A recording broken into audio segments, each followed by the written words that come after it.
as soon as you push the button. Welcome to the T C Random Fandom podcast. We are here to have fun and talk all things pop culture, collecting, and nerd culture in general. Make sure you join the conversation during our live stream with our most excellent hosts, Craig Borden and Tommy Mock. Let the shenanigans begin. Hello, everybody, and welcome to TNC Random Fandom. I am your host, Craig Borden. With me, as always, my giant, I'll say my co-pilot and my Millennium Falcon, Tommy Mock. How the heck are you doing, buddy? I am doing just fantastic, sir. And how are you? Oh, I'm having a blast, just like always. I'm hiding my drinking addiction today in my wonderful Star Wars coffee mug. Cheers, mate. So anyway, you have our wonderful guest here as we're going to obviously chit-chat on all things Star Wars modern-ish a little bit today. So why don't you just kick us into this whole fun here, my friend? Sure. So I had come across CloneTrooperCass through my algorithms on Instagram. And I had to say that when I saw some of the stuff that she put out, I was like, she is perfect for our show. She is the reason why we do this show. So she's a collector. She's a, I'm going to say it, Star Wars geek.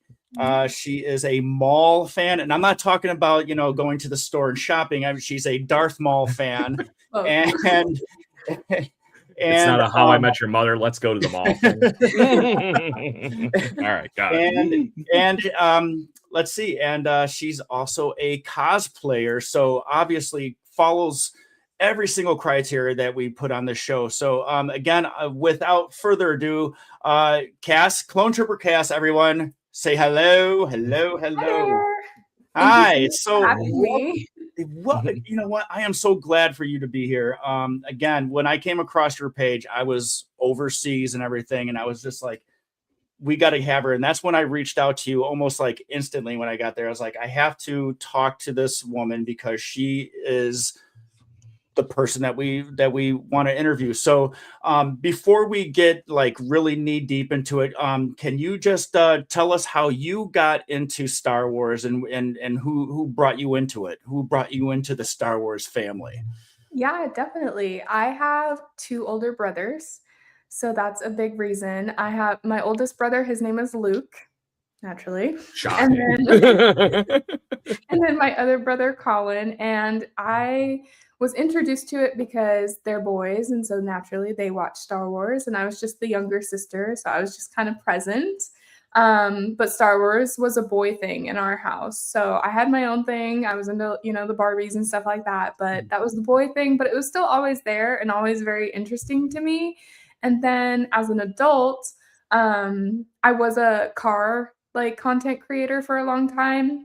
And then after I sold my car, I needed something else. And I love Star Wars so much. And I was in kind of a rough spot of my life. So it was really just kind of life-saving for me. It really, made me stay and want to, put out really cool content, which I started putting out Star Wars content last year in July. So it hasn't even been a full year yet, but it just reignited my love for it. And I can't imagine not being a Star Wars fan.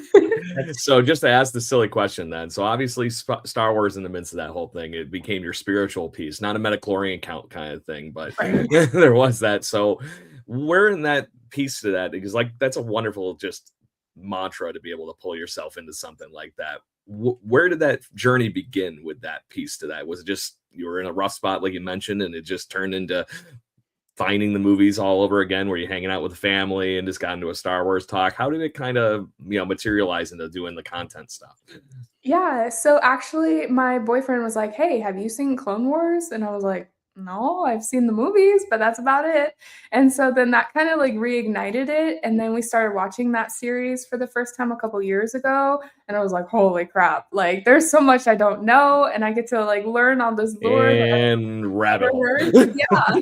And then that was the end. There it is. And that is such a great show too. I really can't say enough things to my wife is huge in Star Wars, but it's the animated thing. She can't get past it because in her head being, in the age group of millennial going toward Gen X kind of ballpark, it's a cartoon.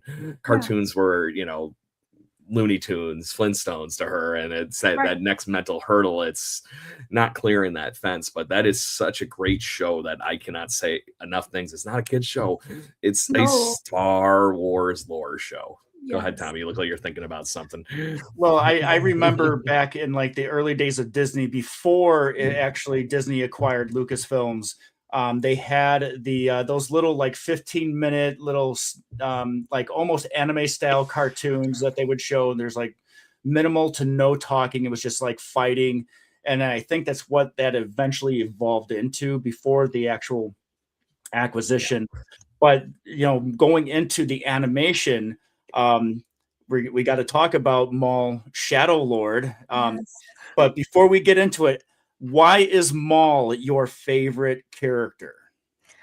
I love this question. I love Maul. Back when I might have seen her go, when I first watched Phantom Menace, I was so intrigued by him because he didn't really speak at all in the movie. He had very few lines, and there was just that like mystery that he had about him. And I was so young at that age. I was very impressionable. And so to be around that mystery was kind of luring.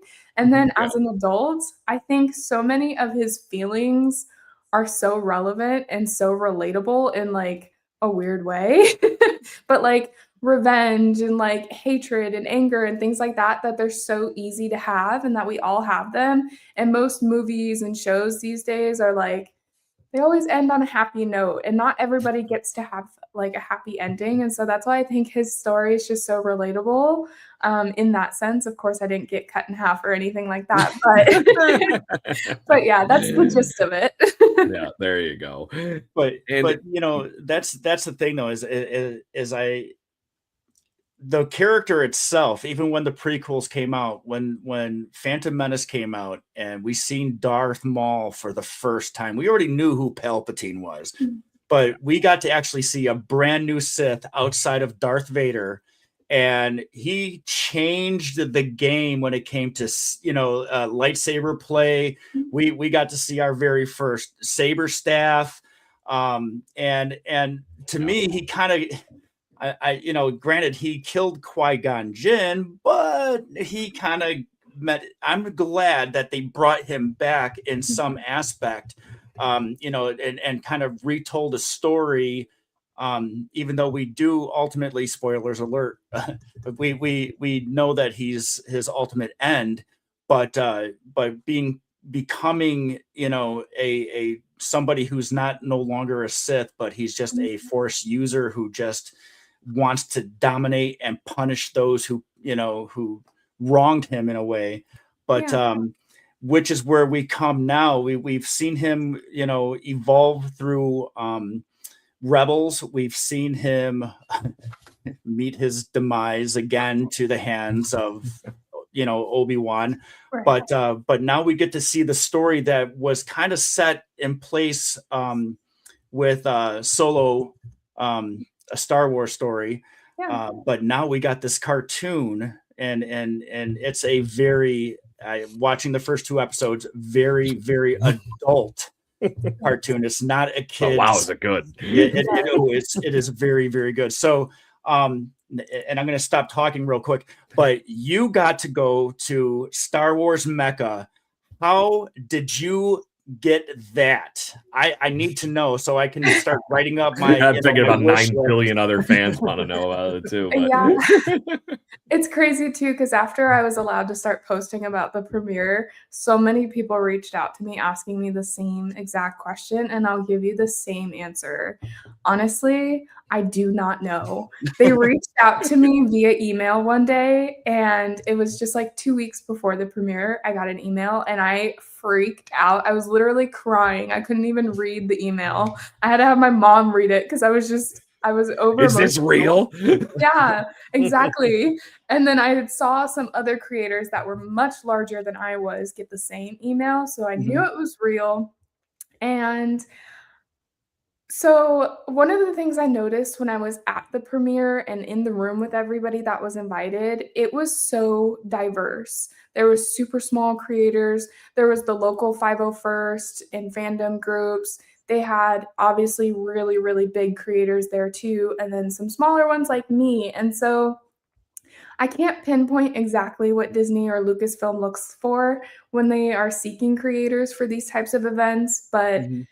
I can only imagine that they're looking for people who exemplify the same values and characteristics that they do. You know, if you look at my content, it's very raw and authentic, Mhm. while being very approachable and it's just true love for the fandom, and it's about positivity and making a community. And I just hope that those are the attributes that they appreciated, and that's why I hope. Well, But I you just honestly checked all the don't know. boxes on why we like having people like yourself on this show, Yep. because this is the For Fans Forum, or I call it the Barroom Chat because, you know, Yep. cheers. But those kind of things, and like I said, I always wonder who gets invited to those rooms, because I do think you are right. They want to know a little bit around everybody, right? They want to know what the hardcore fans do. They want to know what some of the people like you mentioned, and then of course they're going to invite the 500 first. I got plenty of friends here in the Rochester, New York chapter that literally have tried to get me to go to Weird Al because he does the one song where he's obviously, you know, ripping off American Pie. But I was in the wrong place at the wrong time to be able to make that up that evening for that episode. So, but it's just, I think it speaks to what Dave Filoni and a lot of these people are doing currently with the brand. They're trying to give it back to some of the Star Wars fans and try to build that universe up where it was, you know, a little bit more of the original vision. We've seen what Disney's done to it, this thing, that thing, good, bad. I'm in the school of thought more Star Wars is good Star Wars, because there was this time in my childhood there was nothing. So it was that we basically had the Legos in the 90s, and that's all we had, the toys. So I totally get it. So being in the room with all those content creators and those fans, that just give us a little bit of the room. What was it like for you in experiencing that? Oh my gosh, it was insane. I'm very introverted, which not a lot of people know. And so this was like a moment I had to be very extroverted, which was really interesting. But it was so cool because the energy in the room was just like pure excitement. And it almost felt like everyone knew each other because most of us follow each other online and engage in like with people's content. Kind And of things like like a weird cantina scene or a weird reunion kind of thing. Yeah, it was like seeing cousins that you haven't seen in like 10 years, like, that's what it felt like. But it was That's too so fun. powerful. It was so cool because it wasn't just us either in the room. There was a lot of ILM and Lucasfilm employees. So there was like David Collins was there and stuff like that, and so you can mingle with them before the premiere actually started, and that was really neat. That was really fun. Did you get to talk to Dave Filoni or Sam Witwer? Did you have any like interaction with them? No, so they weren't tangible during the premiere. I believe there was some sort of like pre-event thing that happened, but they haven't released that. But one of my friends, I believe, was part of that. But it was So like basically they got up in front, did the model wave, and then hi everybody, Yeah. and then So here's what we got. so at the very end, they were doing like a Q&A, and Dave was there for most of it, and then he just like vanished. He was just kind of gone, which was kind of You wild. didn't see me. Exactly. He's off. He pulled a Filoni for sure. That's too funny. These aren't the directors you're looking for. Exactly. So I got to ask your opinion, obviously, of the Maul show, because myself, I've been enamored with it and I love it. And it's really gotten me into wanting to watch Clone Wars, everything again, because to your point, we got teased of Darth Maul, and George Lucas had massive, bigger visions of what the you know character was going to turn into. He was not meant to go away after one movie, and thankfully, we're reaping the benefits of maybe resurging some of those stories at this point. What's your thoughts on what you've seen so far, and obviously the premiere? Yeah. So if anyone's watching, major spoilers, of course.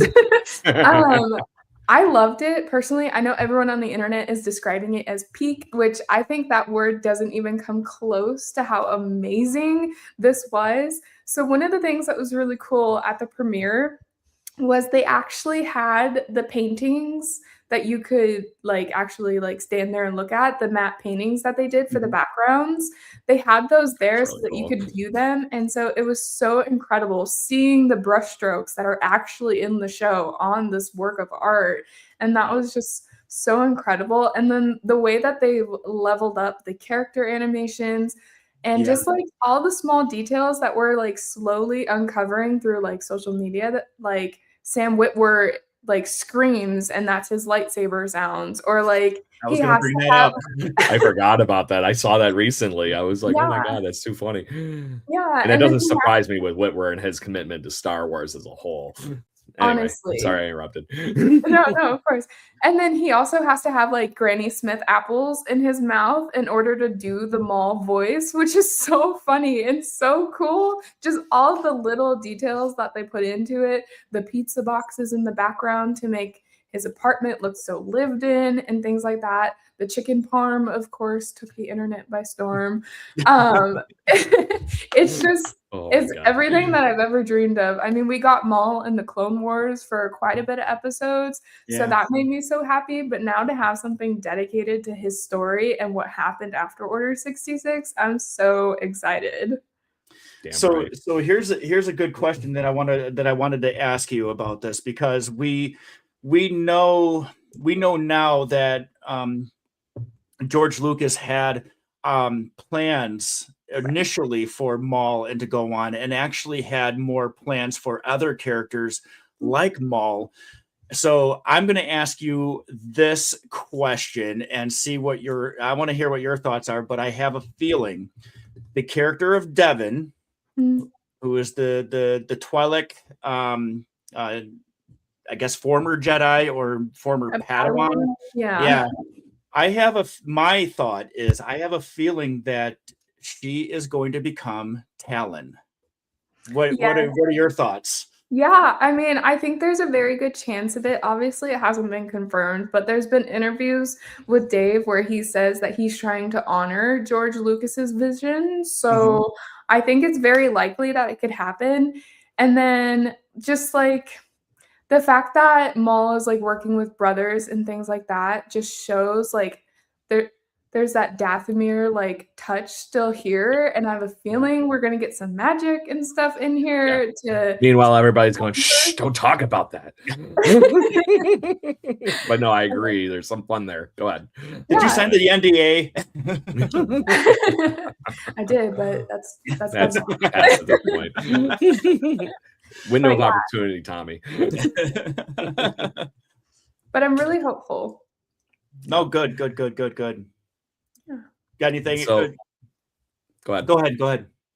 I was going to ask, is there any other moments or anything that was like little subtleties? Like you mentioned the matte paintings and just the kind of like level of geeking out that I'm sure that you and everybody else in that room were doing. Was there anything else that stood out to you that you are allowed to talk about, as you mentioned? Or was it trip just everything? There's this moment during the Q&A where because it was like a panel, and so there was like Dave and Athena and Matt and Sam, and they were all talking about all of the work that went into Maul, and like it was really cool to hear about their creative process, because they would like work on it and then they would show Dave, and Dave was like, I think you can go harder, kind of thing. And then they would get the drawing board and, do it even harder and just like continue to level up. And I think that's so inspiring, because I think it's easy to create something and say, hey, I'm proud of it, this is good. And then to have someone push back and say, no, I know you can do better. I think that's so inspiring for just like a life lesson in general. But it was so cool to see them sitting there and talking about the passion that went into it. And then at one moment, it was so beautiful. At one moment, they asked all of the employees who were in the audience to stand up.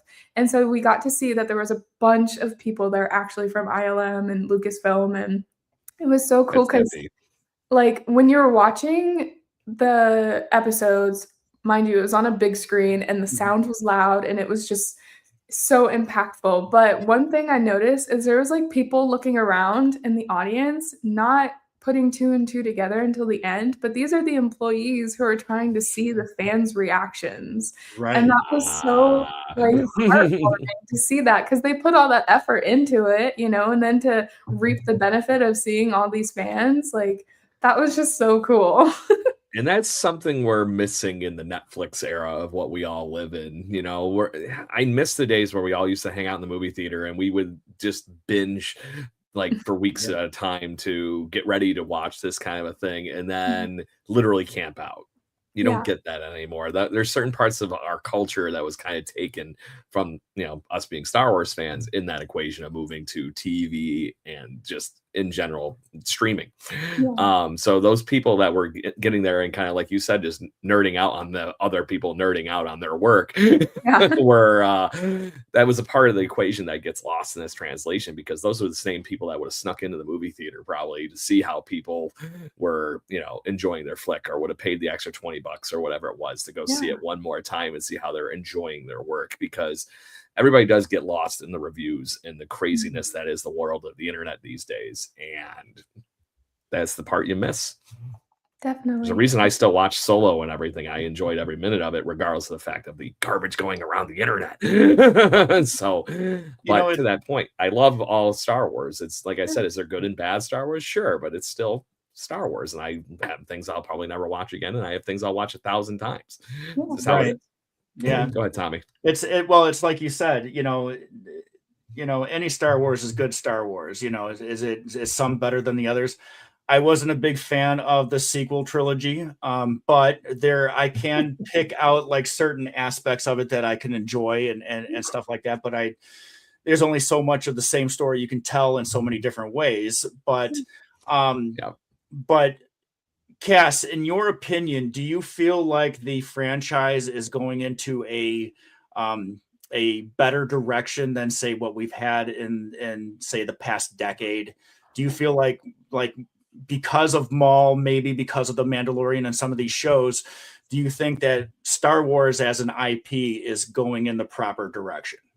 I do. I think because of how hard they pushed, you know, the team and the crew with Maul and how amazing the internet is receiving it, this is like the new baseline now. You know, everything that they do moving forward has to be as good or better.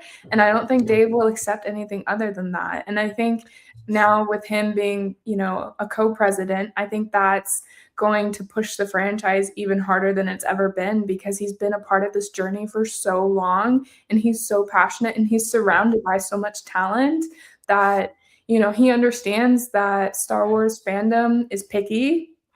And that, you know, at the end of the day, the fact that he knows that is already a major win. And you know, he's the heir to the throne, the apprentice, if you will, all these fun things. And then having somebody like Jon Favreau on the other side of that is only going to help that too, because now you have the two sides of the coin again. Did George think of everything on his own? Sure as hell he did, but he had ILM as all the other people that were really pushing him and driving him and trying to put the best thing they could on screen. I think that's what you now have in that equivalent again. And I really do think that the Star Wars storytelling, which is what it really needed to get back to, is the it also helps that they're both fans. They're huge fans. And I think that's one thing that we kind of lost, you know, and nothing against Kathleen Kennedy, but I think that's one thing that we've lost was that, you know, I think she was on the record of saying that there wasn't much to pull from and that we had to make up our own stories. And I was like, whoa, time out. You mean like Legends? Like this giant pile of stuff over here? Seriously, I mean, I would have loved to have seen a live action or even an animated version of Shadows of the Empire. I would have loved to have seen, you know, the story of Mara Jade and even the Solo twins. I would, you know, how is Kyle Katarn not in anything? right. But the fact that we have, you know, Dave Filoni and we have Jon Favreau kind of leading the charge now, and because they are fans, I think that you're right, Cass. We are now going into a better era of Star Wars, because now we have a new baseline that is just like, we're going to get some more adult stories. Granted, you're still going to be able to sell some toys, but you know, but we also have other IPs in Star Wars that help with the younger crowd, which is the Mandalorian and Grogu. I think would be more on that level, whereas you know, Maul is definitely an adult story, you know. It's just like how we talked about a few weeks ago, Tommy, that Rogue One was not meant to be a kid's story. No, Everybody dies at the end. Sorry, spoilers, in case you're that many years late to the party. But to that point, I do think that it's just fun to see that they're toying around with the right ways on these things. And Maul is a character that I know Dave Filoni fell in love with, and I know he enjoyed the living hell out of it in Clone Wars. That character in Clone Wars is every end of the spectrum, from full-on revenge plot to literally toppling a government in Mandalore. Cass, I'd love to hear your points here as far as what your favorite Maul moments are, and we can kind of just go around the table here a little bit and share and chit-chat on some of these moments. Go ahead, Tommy. There's clearly and with that, I'm going to lead into it, but I want to hear your best. Kenobi! Oh, I'm so bad at that. I just posted a video of me doing Mine always that, sounds Jabba the Huttish. If you want to see her do the Kenobi scream, follow her at CloneTrooperCass at Instagram. It's so bad, but I did it at a con. There you go. Yeah. But what are those what's the quintessential Maul moment for you to kick this conversation off? Yeah, I mean, I think his reveal in Phantom Menace is like iconic. Like, how could you not love that scene? And the music with Duel of Fates happening, it's just so iconic. You can just feel that moment even though you weren't there. Like, I remember being a kid and those doors opening up and I got scared. Like, that feeling, I love that. So obviously that's iconic. The movie theater, that was one of the best reveals ever, and because you have like the good of all good with Qui-Gon and Obi-Wan Kenobi, and you had only gotten teased in the movie for Darth Maul before the so well done. Aside from that, I mean, I love his arc about him, you know, being on that trash planet and like being turned into like, you know, Spider Maul. And, you know, when Mother Talzin is able to like wipe the crazy out of him and he's Maul again, I love that. Consumed by evil. Yeah. I mean, it's so great that he was consumed by evil because I think that's the only reason he stayed alive, which rightfully so. But then to have his, you know, brain re-scrambled back to him and being on a mission again, I love that power that you can just feel from him that he just omits. And then I do love the duo of him and Savage. Savage, I think, died too soon. In my opinion, I liked Savage's character, and then when Palpatine killed him, I was really sad because I think that duo could have took over the underworld had he, you know. Yeah, imagine the arc we're on right now if he has Savage. Exactly. I know he's different. with other brothers, but with Savage, I just feel like it would have been so different. Exactly. You had the full Sith Lords thing going on outside of, you know, everything, and that it was what does that look like if that duel between them and Sidious is a few years later and Savage is full Sith Lord, assuming he hasn't killed his brother Maul, because that's being a Sith. Right. But it would have been crazy. Because you look at the skills that I'm going to jump from my favorite Maul moment. It is the Ahsoka Tano duel to end the Clone Wars series. Yeah. It's just you talk about peak. That is like in any cartoon level of Star Wars. The fact that they did the motion capture for, you know, Sam Witwer doing everything and all that kind of stuff it just took it to an insane level of being true realism, almost in a CGI, obviously animated moment. And it was just tense, the whole fight. And he's dueling with the idea of trying to just bring Ahsoka into his level. It was really, really good. Yeah, so. I love that. I love that he's always seeking an apprentice. Yes. That would have been a, you know, what if he had does one with Ezra? Yeah, almost had exactly. Tommy, what's a Maul moment for you? Oh, sorry, go ahead. Go ahead, Cass. Go ahead. Oh no, I love that part. I love when he starts to take over Mandalore, and I think the scene where he kills Obi-Wan's girlfriend. I think legit.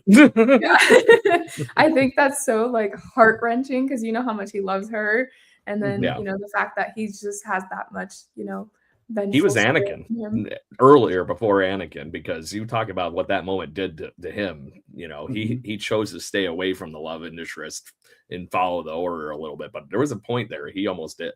Just Yeah. I'm going with her. Sorry, Mandalore wins. Go ahead, Tommy.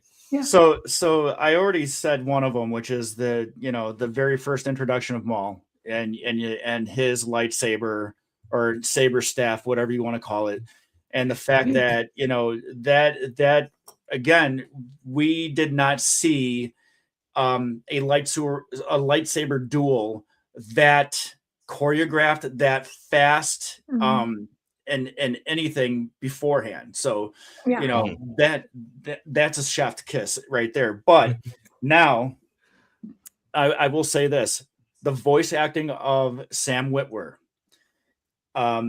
his voice, and I this is how I describe it. There is a menacing elegance about the way that he delivers his lines. They're very deep, but it's almost as if they're like Shakespearean in essence, the way, and you, even when you can actually feel the rage, but he holds it in because he's like, I will release this when I'm ready to release this. I am going to. He's got green apples in his mouth. Right. But I couldn't help it. I'm sorry. Again, menacing elegance. But I would have to say my ultimate, and I've gone back to watch this over and over again, is spoiler alert, Maul's ultimate demise to Obi-Wan once again. But the way I continue to go back at it because the way that Sam Witwer described what was going through Maul's mind as he was facing an older Obi-Wan, and how Obi-Wan was playing with him with changing his stance, 3 times. 3 times.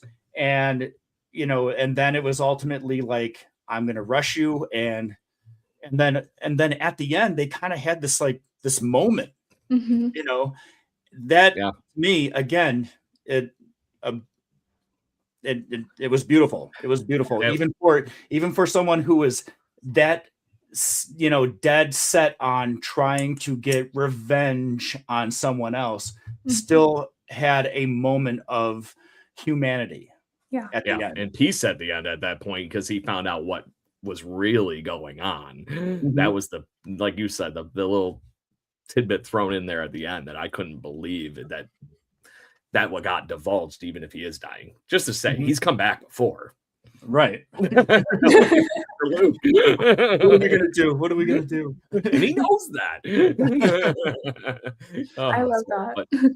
But I think you're so right, though. I think when Maul speaks, he doesn't just speak. He's very calculated. And when he says, and he only speaks when it's appropriate, it's not just like Ahsoka, which Ahsoka, especially when she was younger, she talked all the time. Whereas Maul is very calculated when he actually opens his mouth.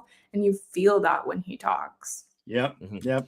Yeah, that was actually one of the reasons many people didn't like Ahsoka Tano off of the bat. And obviously she evolved into being one of the best characters, in my opinion. I'm so happy she has her own show, even though if most people are calling it Rebels 2.0. I really don't care. It is what it is. So and I'm looking very forward to that. I want to briefly touch on some of the other aspects about you, Cass, because obviously this is a getting to know you, but and hopefully you will come on our show again, but we still have plenty of time. So your cosplay. Now the cosplay that I seen that you made was a variation. You didn't do like a 1-for-1. I'm going to look exactly like Maul. You actually made a variation of Maul. For those of you, we're not going to pull this up for you, but for those of you, go to her page and see what she did. She had her makeup that was kind of like a fat half face, right? Yeah. And but tell us about the process of your version of Maul, and what was going through your mind as you were creating your own cosplay. Yeah, I mean, I think one of the like amazing aspects about cosplay is you can do mashups or you can change something. Like it doesn't have to be, like you said, one for one. Mhm. Which is why I really wanted to do like a female-esque Maul. I know that that isn't, lore accurate. They didn't have female malls back then or even now. So I just wanted to do something different while still being to exude like power and confidence, just like he does. I also live in California, so it's hot. So keeping that in mind when I Yeah, was yeah. building that. But I did that outfit for WonderCon in Anaheim this year. And like the before that, the only other convention I'd been to was LA Comic-Con, and I was Ahsoka from season 7 when she has her denim outfit. So aside from that, that's the only cosplay I've ever done. And so I live in an apartment. I don't have a bunch of tools or anything like that. So I wanted to approach cosplay also in a affordable manner because Mhm. all of those components I either bought on Amazon or bought at Target. And so I Right. really not only wanted to show that you could be like a badass character, but you can do it affordably and still do very, very well. Yeah, we've had cosplayers on there. I've worked with cosplayers. Obviously, Craig has worked with cosplayers as we've I make done. helmets for them. Yeah, right. You've made helmets for them, but when we've done Comic Cons and stuff like that, or like the Anime Fest that's coming up, um, we've actually got to talk to people who are like I guess you can call it in the circuit where they've actually learned how to do a lot of different techniques, sewing and leather work, and some Yeah. people even do metal work and stuff for this, and not just using 3D printers or anything like that. But did you find that you learned a new skill as you've gone through some of these different cosplay options? So you said you've only done a couple of them, but I'm assuming you're probably like, you know what, I got the itch and I want to Mhm. do it some more. So have you learned That's what we any always new, hear. like, skills to build these cosplays? Yeah, so one of the other cosplays I've done, I did it for Valentine's Day and I did Padme's nightgown, but I did it Mhm. in pink. Go. And I used to embroider, and so I know how to hand sew, and I don't own a sewing machine. So a lot of that was hand sewing. So I've got to, revitalize that skill set in that cosplay. I also had to do some like jewelry work on it so that I could do like the pearls and stuff like that. Mhm. So I'm definitely more comfortable in that regard.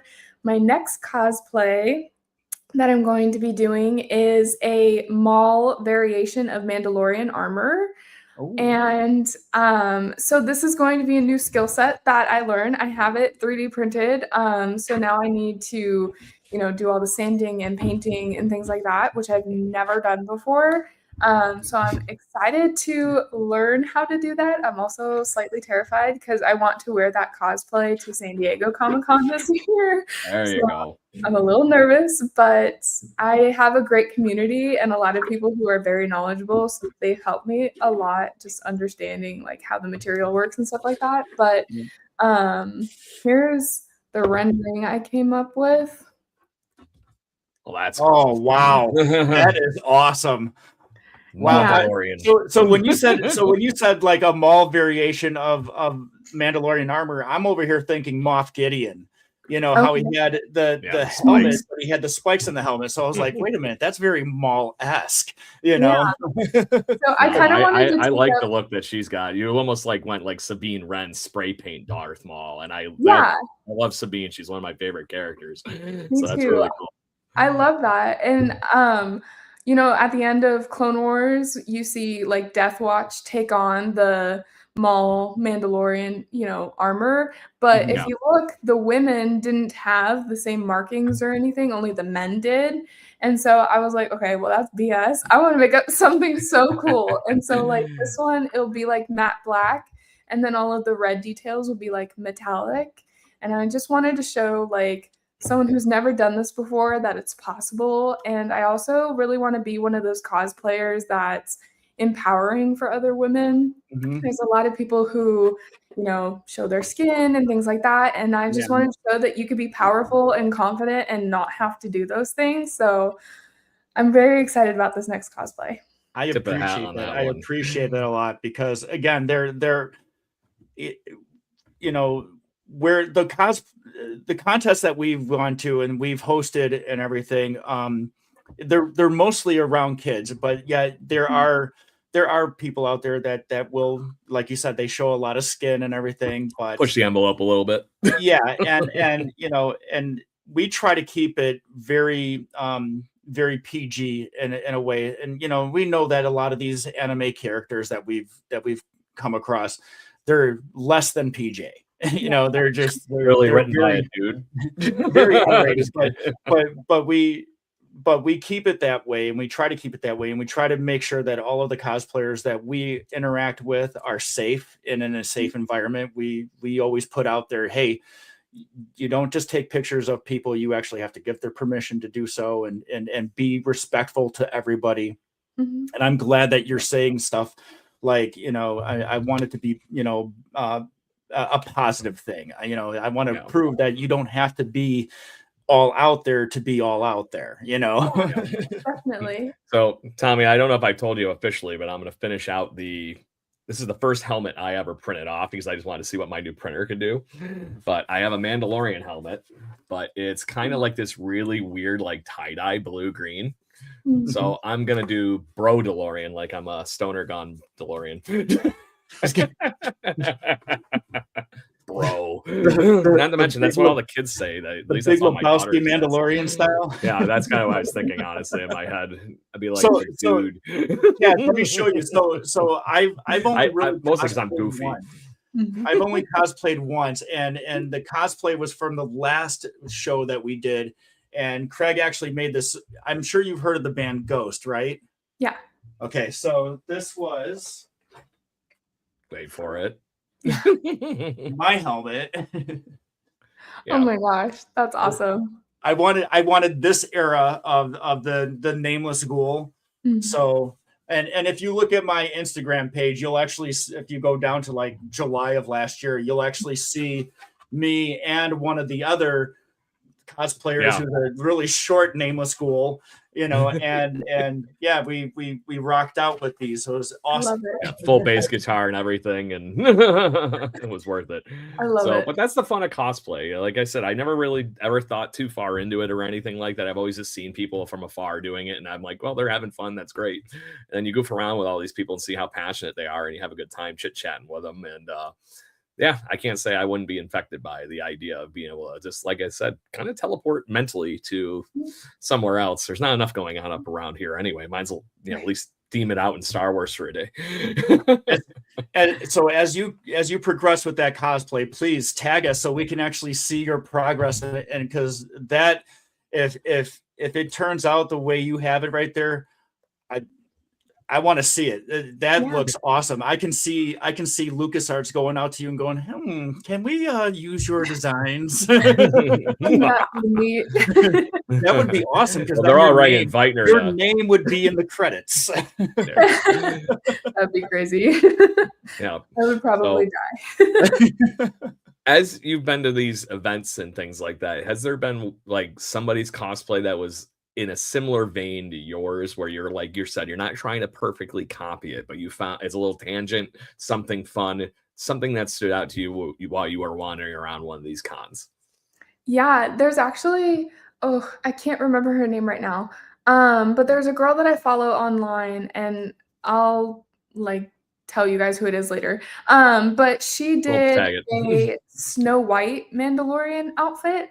And I thought that was so creative. And I keep seeing these mashups of other like it's Mandalorian, but then themed something else. Like I've seen a Rapunzel one and stuff like that. Yeah.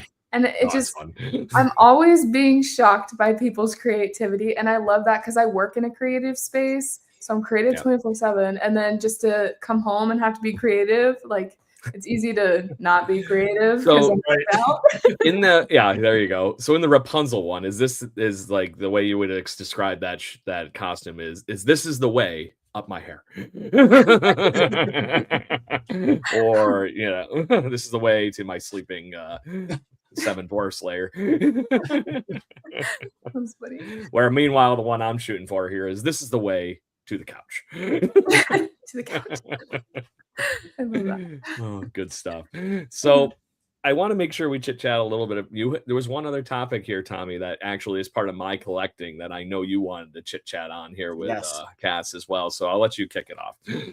So obviously we kind of touched base on the Mandalorian Grogu, you know, and we know that that's the next one coming up. And but ultimately, you told me something when we were initially talking to each other about coming on the show and everything, and you had said, "Oh, by the way, I'm really into Lego as well." There it is. I thought you were taking a whole different direction there for a second, then you weave right back. All right, go. So tell us about now. Are you specific to Star Wars Lego, or are you like whatever floats my boat? I'm gonna get that set. I'm just a Star Wars Lego girly. Ah, nice. Yeah. What is the biggest set you have? What is the largest set? The largest set would probably be the Dark Falcon. There you go. I got that one back there, right over there. Yeah. I have the regular Millennium Falcon, and it was I have that one up there too. It was the best and worst gift I've ever gotten in my life, because I had, Tommy knows this, but I was working with Tommy. We were at military bases doing work for the U.S. government for communications stuff all the time, and I got hurt.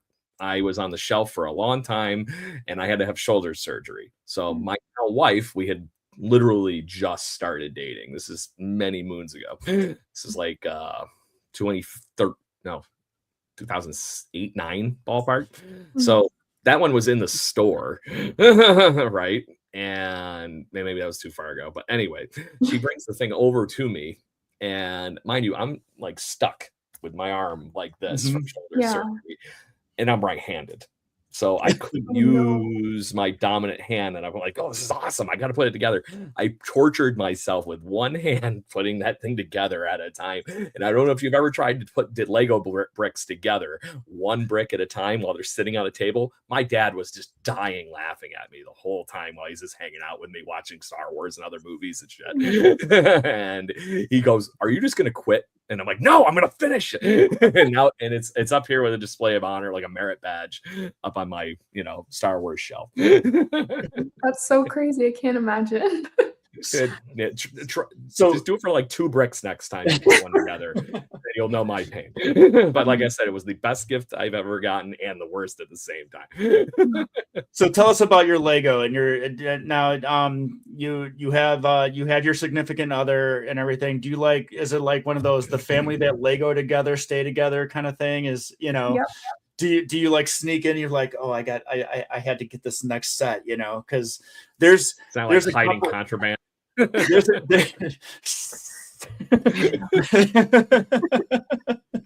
No, it's not like that. But because my wife, she asked me, she's like, "What do you want?" Because we actually went to the Lego store today, and I was pointing out things, but we specifically went so I could get my stamp in my Lego passport. Yeah. And so she was looking around, and they have like the New Republic X-Wing that has like the Sigourney Weaver little minifigure and everything. Yeah. And she's like, "Is that the only one you want?" I go, "Well, actually, no, but my birthday's That's the most coming economic up." one. And she goes, "Is this going to be one of those times when you don't tell me what you want for your birthday, so I don't get you anything, and then you just secretly go and buy stuff?" It's like, as long as you don't get in trouble, you're set. So when did you start your Lego collection, and where are you at right now with it as far as how many sets do you own? Because I can see like a little tidbit right now from the screen of where you guys, like, I can see some of the same ones that I have.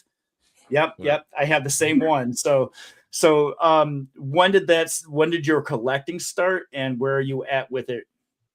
Yeah, so my brother used to collect Star Wars Legos when I was a kid, and so I always watched him build those growing up. So then I started my collection maybe 3 or 4 years ago, and I lived in a really, really small place. It was like 500 square feet. So there was like no room for anything. And so I started with Obi-Wan's ship over there. And that one's small. And so we started with that one, and then Yoda's little ship. And then the urge to build just kept coming back. And since we've moved to bigger places, and so we have quite a bit. I've never counted how many sets I have, honestly. I just buy and build. But I do have a significant amount because I have this shelving unit right here, and a little one that's like down below too that has some. I love the mounting. Well done. Oh yeah, stuff look great. Yes. Thank you. And then I also have the entertainment center that my TV is on, has a bunch of Legos, and then another bookshelf over there. So perfect. The collection is quite large. And I also have I don't know what you mean. It's kind of the similar, as we all have our little den where we hide all our cool stuff in, right? Yeah, it happens to be my whole apartment. Well done. Guess I'll figure that out when my wife loves building the Legos, but she doesn't want to put them up. Right. So now we have like Lego is actually starting to make their interactive, and they started this the live play, I think it's called, where they started with their Star Wars series and everything. And I like the concept, however, and this is only my hang up. You can tell that it's not necessarily geared towards the collector such as myself or you or anything, because they are made for the kids, because they're smaller scale and everything. Even though they're the same minifigures, it's still a smaller scale, and they're kind of cartoony in a way. Am I still going to buy them? Probably, only because I have, you can't see it on the shelf over here, but I have like a whole Tatooine thing going on. So I need to just continue to add to the Tatooine. It's like how I have all the Indiana Jones ones back here behind my printer that you can't see. But this one, I don't know if you can see it in the frame or not, but that's actually the OG Lance or Speeder, and I just lost the cartridge out of it. This is from when I was a kid, and it's like I said, this is one of the original ones. So Tommy, when I was a kid, it's got a little dust on it. I need some cleaning. Then I'll have to say this. Then I have the newer one. Yeah, I just think it's hilarious that it's not much in size. There you go. Hey, she's got it too. Okay, so now I just feel cheesy. But can you put two figures in yours? Nope. Oh no, I can. I forgot. The back does open. Yeah. You know what? Oh, okay. I got my DAC. Don't worry about that. So he's just attacking Josh Allen right now. Don't worry about it. So what are your thoughts on that, on the newer Lego sets that are coming out? Are you saving up your pennies to get the cross section of the Death Star? Or are you just like, if the mood hits me right, I'm going to go and get that set? I think it's if the mood hits me, because I think it's really important for Lego to make these sets, because I think it's so important for us to get the younger generation involved in Star Wars. And I think this is such a great entry, point for them to be involved and to play and be creative and take people away from their phones and iPads and things like that, and really get down to what it is to be a kid. And so I think it's so important that they are making these. It is a bit of a bummer because of the price point, because I mean, middle class, family, I see that could be pretty hard to afford just on a random day, but maybe for a birthday or something. But I think it's crucial that they make these. However, I'm not sure if I'll buy any of them because, like you said, they aren't really meant for collectors. And I also don't want to be the person who takes that opportunity away from somebody. Right. So that's why I've kept them on the shelves. I haven't bought any of them. But I mean, they're still making other sets that I love. And most recently, I've been collecting retired sets. And so I've been saving my money for those. I just bought this one.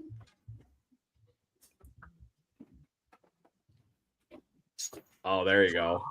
Dude, come on, man. Yeah, that even has the cartridge from Solo too. That like Yes. the whole like ejector the pod. escape pod. Yeah. The reason it was gone Dude. in all the other ones. Oh, come So on. I've been saving my big girl money for those kinds of sets because that one was like $300. So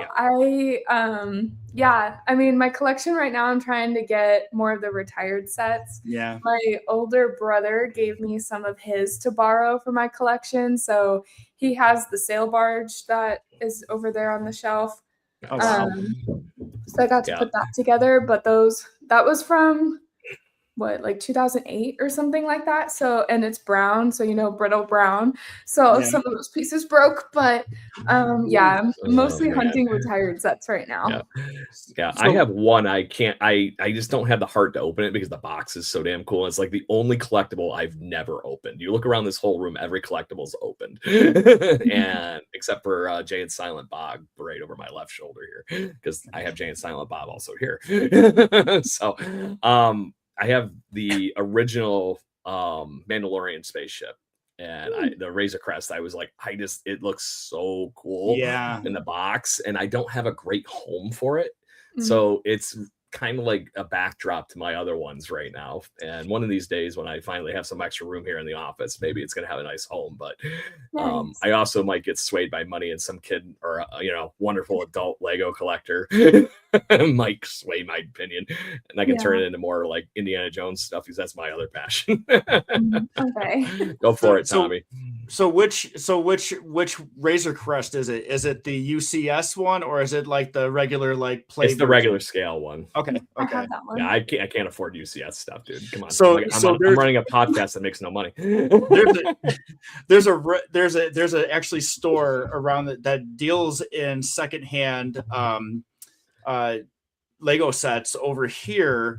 It's becoming more and more popular, period, because of the Legonomics website. I feel like it's called Bricks Rock, and ROC because we're in Rochester, so rock. Everything is rock around here. So it's not like her over in LA where it's a Sean Connery movie where he goes. I'll tell you what, because you are a friend of the show. If there's ever a set that you think that you need, if you're trying to track down, let me know. I'll go around the corner and I will see if I can find it, because they do. We might know a family that has them. Just saying, because they have a graded system where it's like if they're selling you a set that's already been pre-owned, they have it as it's 100% complete, has all the minifigs and the instructions, but it may not be in its original packaging. Yeah. So which happens a lot. Yeah, I've gotten a few like that. Yeah. So before, because we're getting to that 0 hour there, Cass, and obviously we can talk all day long about Lego and Maul. Before we go, I know that you went to the store this weekend and you bought some Mandalorian and Grogu stuff to celebrate the upcoming new release of a featured film, that we haven't had in a few years now. So now we're actually going to get a new movie that's going to close out that series, but we may eventually get a series about just Grogu, because there's spoiler alerts. There's rumor that the Mandalorian may die in this movie. I don't know if you heard that, but you have a true Disney movie. It's like something that you're not allowed to talk about. No, I don't know anything about that one. So what did you just for the viewing and the listening public, where did you go, and what did you end up buying from the Mandalorian Grogu? Well, when I was up in San Francisco at Lucasfilm, I stopped at Skywalker Ranch General Store, and I picked up. I'll grab it. There it is. As I say, that's got to be showing off now. We should. We should have prepped. I picked up this metal model of what? Grogu. Yeah, they had a bunch of these with a bunch of different characters, but this is the most relevant right now. So I had to. Was it like snap together, magnetic? Something like that? No, it's one of those ones you have to pull apart and you have to to bend the tabs and everything. Yeah, it's crazy. I got like 4 of those. Oh wow. Yeah, so I'm really excited about this. I wasn't able to buy a whole lot there because I was traveling, so I had to fit in a suitcase. But I'm glad I got that. And then this weekend, I did some retail therapy and I went to Target and I went to Walmart. And I've got to say, I was so surprised at Walmart. There's so much like just hidden on the shelves that you just don't even realize until you look 10 times. Or up on way too high where I'm too short. Exactly. And so in the men's section, I bought the Mandalorian jersey that they have. They also had a green hoodie sweatshirt that said Grogu on it, and it's got this like mesh over Grogu. It was really cute. And then like in a corner, like tucked away by the shoes, I found a Grogu hat that had like the little frog and like butterfly and macaron and stuff like that, which was so cute. So I had to get that. And then I got a Grogu Funko Pop when I was at Target. Awesome. I got one where he looks very upset over like he just took the macaron from. Oh no. All right, so one last question for you before we do our shameless self plugs. So, how many lightsabers do you have? Because I know you have a dark saber, but the blade looks like it's like crazy long. So, and I'm assuming that that's not a Galaxy's Edge version or a Black Series. It's probably from like Neo Sabers or something like that, or And so, how many lightsabers do you have? And because I have my own collection, and I'll show you that in a second. But what do you got? Yeah, so I actually just got into lightsabers. Neo Saber actually approached me with a brand deal, and so Nice. the dark saber was the first saber that they sent me, and that thing is freaking huge and heavy, which I get why it's supposed to be heavy, but it's really heavy. That's the whole thing. I guess you're not learning how to use it properly yet. So you just it'll get lighter, don't worry. Right. But until I do, I carried it all around at con one day, and that was a workout. feeling the burn a little bit in the yes. And then I only have one other one, and they sent me the Maul saber so that I could take it to the premiere. So those are the only two I have right now. Nice. All right. Yeah. So I only have the Disney, released ones right now because after I saw the one that you had, I was like, damn it, now I'm gonna have to go and try to convince my wife that I need a legit like dueling saber. Yeah. But so one of my new Especially favorite when we have those kids from RIT that run that club where they actually do duel. So one of my new favorite characters is actually Balin's Skull. So I have the Balin's Skull. Nice. Yep. And love that one. And then you had mentioned a character that I absolutely had just kind of really started to really get into because I love the story of a Jedi that's fallen. So I got Dooku's, and I'm going to take my camera here, and I'm going to see if I can get it over there. So I got Dooku's Jedi and his Sith lightsaber. Then I have Luke's, and then the one down there, that's the one that I actually made at Galaxy's Edge. Oh, cool. There you go. It's still such a cool thing. Like I didn't have any money when I was there when I just finally went to Galaxy's Edge, and I was like, I'll watch other people do it. Honestly, it's worth the experience if you want to do it. Yeah. I honestly 100% say do it. Take it's worth it just to have the experience of building your own lightsaber. I plan on moving to Florida in the next few years, so I'll just make sure I do it when I get there. I didn't get to do that one, but I got to do the droid building that looks fun too. experience, and that was amazing. I loved that. Here, I'll grab him really quick because he's on my buddy Fred did that while we were there, and he had a blast doing it. I just kind of helped and made fun while goofing around and heckling him about it. Oh, there you go. It's a Maul. It's a Maul one. This is R2 Darth 2. There you go. That is awesome. Well done. So I gotta say that too. That over there you can see mine. One is actually a popcorn bucket too. So that's awesome. Dual purpose droid. Yeah. So it should be. But on that note, you are the perfect guest. Thank you so much for coming out and joining us. We would definitely love to have you on again. and just to kind of fill us in on some of the stuff that you may have gotten a chance to do, or if LucasArts decides to call you up and say, hey, do you know anybody in New York State that would like to come and do something? I'm not joking, but he's a giant nerd. He wants to go. So go ahead, Craig. Go ahead. I was just going to say this would be the time we're going to literally hand the microphone to you. Yep. Shameless self-promoting. Nothing's off limits. The microphone's yours. Tell everybody where they can find you and what you would like to chat on. Yeah, I mean, you can find me on Instagram, TikTok, and YouTube and Threads as CloneTrooperCass. Same username on all of my platforms. I don't really know what else to say. I just want to say that I get to love what I do every day, that I get to post content. One day I really hope to go full time and be able to do this. So please check out my pages if you haven't already. But I just want to spread positivity and just know that this fandom is for everyone, regardless how much you know or how little you know. It is for everybody. And this community is so amazing.